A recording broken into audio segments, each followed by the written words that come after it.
If you enjoy this commentary, please consider making a donation to patreon.com/JordanOwen42. Georgia Governor Brian Kemp recently signed one of the most restrictive abortion laws in the country, the highly controversial HB481, a bill which outlaws abortions after the first 6 weeks. This is long before most women know they're pregnant, effectively rendering redundant what little abortion access remains. On top of that, the bill further criminalizes women for seeking abortion out of state as persons crossing state lines with the intent of committing murder. Anyone assisting in this endeavor, her boyfriend driving the car, for example, would be further charged with conspiracy to commit murder. Additional criminal penalties are also instituted for miscarriages that are determined to have resulted from lifestyle behaviors. All of this stems from the bill's insistence that the unborn be defined not just as a person, but a citizen with rights under the law. As Georgia Appellate Attorney Andrew Fleischman pointed out, this effectively means that thousands of citizens are being imprisoned without bond. As a writer of speculative fiction, it is my job to anticipate and dramatize the unintended consequences of modern humanity's short-sightedness. Here's what I see happening as a result of HB 481. Because of my penchant for sarcasm that often obscures my intended meaning in the minds of my less initiated listeners, let me clarify that this is in no way satire, and I do see all of these as legitimate, realistic possibilities. 1. Pregnancy checkpoints along state lines. If a woman leaves the state of Georgia, she must be prepared to present documentation from a medical professional certifying that she is not pregnant. If she is pregnant, she must submit to an ultrasound upon returning to verify that she remains as such. 2. Pregnancy goes underground. Because women will be subject to criminal investigation if they miscarry, they will be incentivized to conceal the fact that they are pregnant from doctors, friends, and family for fear of facing legal liability. The end result will be women bringing babies to term without the medical assistance they need. 3. Routine pregnancy screenings carried out by law enforcement. As pregnancy goes underground, it will become necessary for all women to be subjected to regular pregnancy screenings, most likely every 3 months, to ensure that they are not currently pregnant.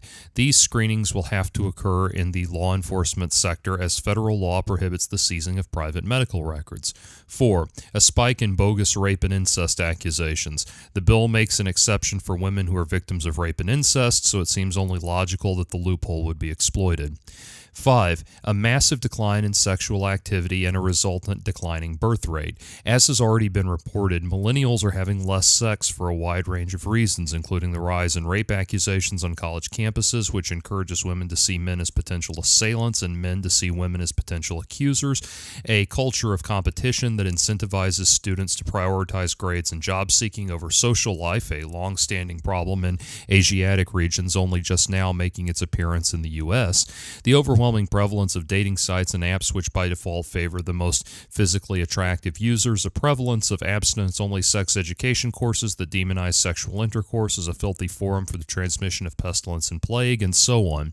Add to that not only a state-mandated requirement to carry all pregnancies to term, but the potential for severe criminal penalties if the pregnancy fails, and you've got one of the best abstinence initiatives this side of a Jonas Brothers concert. I could go on, but that alone should give you cause for alarm. If you want to read a dystopian science fiction novel that really looks at the potential for societal harm that can result from a pro-life agenda given free rein, don't look at The Handmaid's Tale, look at Unwind by Neil Shusterman.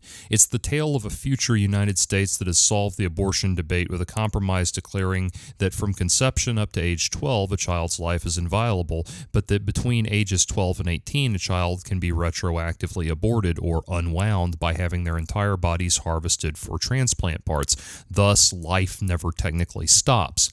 I won't give away the actual plot, which focuses on 3 teenagers slated for unwinding who escape and go on the lam, but you can already start to see Shusterman's rhetorical point. The state trying to mandate a solution to the issue of unwanted pregnancy is only going to generate an exponential increase in unforeseen consequences, which will ultimately be a far more egregious violation of human rights than simply allowing abortions. This issue is near and dear to my heart for 2 reasons. 1, I'm a passionate supporter of sexual freedom and individual liberty. 2, this particular bill is literally near and dear to my heart. I live about a 20-minute drive from the heart of Georgia's governing district. For that reason, I've been thinking about it a lot. I love living in Georgia. I love the Buckhead nightlife in the mountains of Dahlonega, and I love the wine that comes from their vineyards. I love to go to museums and symphonies in the art district, and I love sailing on Lake Allatoona. I love the down-home Americana of the Marietta Square, the suburban playground of downtown Woodstock, the unrestrained freak show that is Little Five Points, the personal nostalgia of Roswell where I lived as a kid, and the lush artistic dreamscape that is Serenbe, to name just a few. It is a place so bright, beautiful, and vibrant that just exploring it on a sunny day is enough to pull me out of the dark recesses of chronic depression. I don't want this gorgeous, fascinating place that I have loved for so long to become the testing ground for the most draconian anti-sex laws ever conceived. Consider this video a statement of intent. I have a lot more to say on this topic.